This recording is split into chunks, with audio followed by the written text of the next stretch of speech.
পাকিস্তানের সঙ্গে যে বাংলাদেশের সম্পর্ক, এটা আমাদেরকে আমাদের বাংলাদেশিদের নিরাপত্তার জন্য বলি, আমাদের স্বার্থ রক্ষার জন্য বলি, আমাদেরকেই উদ্যোগী হয়ে এগিয়ে নিয়ে যেতে হবে।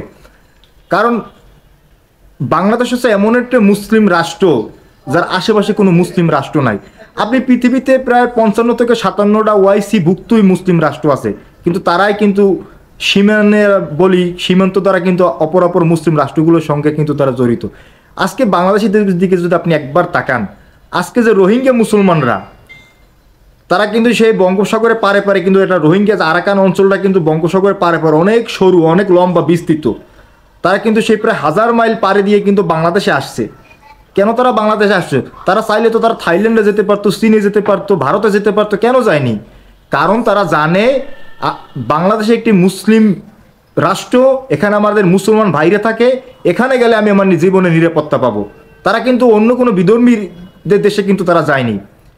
কাজেই আমরা যেটা বলি, আজকে বাংলাদেশ একটি মুসলিম রাষ্ট্র ছিল বলেই রোহিঙ্গারা আসছে। আজকে যদি বাংলাদেশের সঙ্গে, যদি আমাদের পার্শ্ববর্তী কোনো রাষ্ট্রের সঙ্গে হোক বা কোনো দূরবর্তী কোনো রাষ্ট্রের সঙ্গে হোক, তাদের সঙ্গে যে যুদ্ধ বাঁধে, আমরা কোথায় যাব?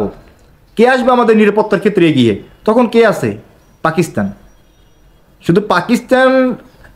শুধু একটু দূরত্ব অবস্থিত হলেও পাকিস্তান আমাদের আবেদন উপেক্ষা করার মতো সুযোগ পাকিস্তানের নাই। কারণ পাকিস্তান প্রতিষ্ঠায় সবচেয়ে যে জনগোষ্ঠী বড় ভূমিকা রেখেছিল তা ছিল তৎকালীন বাংলার মুসলমান। তৎকালীন বাংলার মুসলমানদের অবদানের ফলেই পাকিস্তান প্রতিষ্ঠিত হয়েছিল।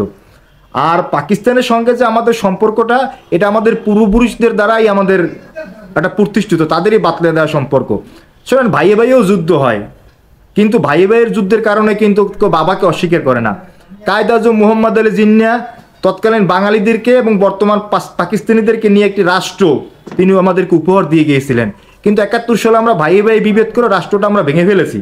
কিন্তু তাই বলে কায়েদ আজম জিন্নাহকে অস্বীকার করার কোনো সুযোগ নাই। তাদের কায়েদ আজম জিন্নাহ বলি, আমাদের এখানকার শেরে বাংলাকে ফজলুল হক বলি, হোসেন সৈয়দ সোহরাওয়ার্দী বলি, তাদের যে বাতলানো পথে যদি আমরা আগাই, তাহলে আমাদের বাংলাদেশিদের আমাদের যে স্বতন্ত্র স্বকীয়তা, এটা আরো 1000 বছর টিকে থাকবে, আমাদের রাষ্ট্রটাও টিকে থাকবে। যদি দ্বিজাতি তত্ত্বকে আমরা অস্বীকার করি, যেটা কায়েদ আজম মোহাম্মদ আলী জিন্নাহ যেটাকে সুদৃঢ়ভাবে যেটাকে প্রতিষ্ঠিত করে গিয়েছিলেন, তাহলে ওই দ্বিজাতি তত্ত্বকে অস্বীকার করলে বর্তমান পশ্চিমবাংলার বাঙালিদের সঙ্গে আমাদের বর্তমান বাংলাদেশিদের কোনো পার্থক্য থাকবে না। একই ভাষা, একই খাদ্যাভ্যাস, একই চেহারা, পার্থক্যটা কোথায়? পার্থক্য তো এক জায়গায়, যে আমরা মুসলমান বাঙালি, আমরা বাঙালি মুসলমান আর তারা বাঙালি হিন্দু।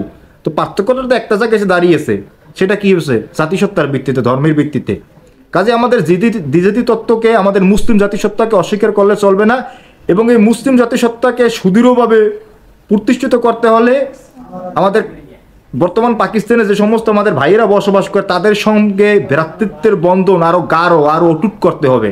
তাহলেই বাংলাদেশ আমরা নিরাপত্তা পাবো।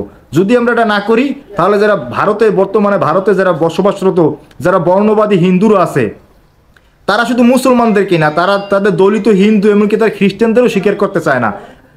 তাদের আগ্রাসন থেকে বেঁচে থাকতে হলে পাকিস্তানের সঙ্গে আমাদের সম্পর্ক জোরদার করতে হবে। এটা এবং পাকিস্তানের জন্য যতটা না প্রয়োজনীয়, আমাদের বাংলাদেশিদের জন্য তার চেয়ে 1000 গুণ, লক্ষ গুণ বেশি প্রয়োজনীয় আমাদের নিরাপত্তার জন্য।